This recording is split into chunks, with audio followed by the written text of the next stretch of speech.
The Roberson has always been a place to learn and immerse yourself in different cultures. Today, the Roberson is unveiling their brand new exhibit on Haudenosaunee beadwork art. Birds, birds, and more birds is what you can expect at your next trip to the Roberson Museum.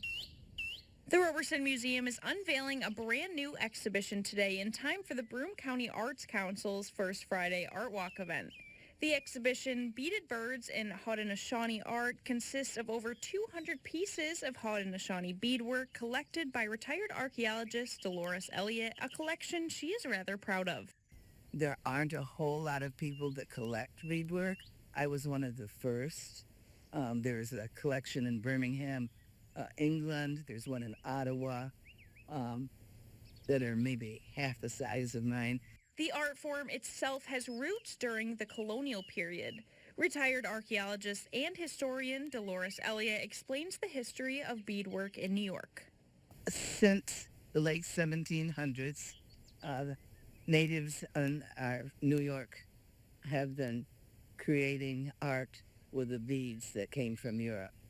And in fact, when Christopher Columbus came in 1492, he brought beads.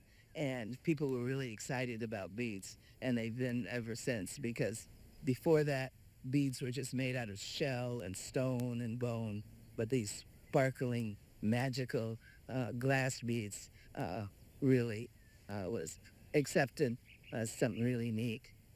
And so the natives of what was to be New York started making purses and pincushions to sell to tourists and people who travel through their country. And after the Erie Canal opened in 1825, and you get thousands and thousands of tourists, the whole industry of making beadwork really flourished. The selection of art comes from Dolores Elliott's larger collection of over 2,000 pieces. The selection on display at the Roberson consists of beadwork that have depictions of birds. This type of symbolism was very common in the Haudenosaunee art as to were the colors used. Though the pieces have similar imagery, it's apparent when visiting the exhibit that many different styles they can come in. This is a heart-shaped pincushion made by Samuel Thomas, the leader of Iroquois Haudenosaunee beadwork for several years until he died last year.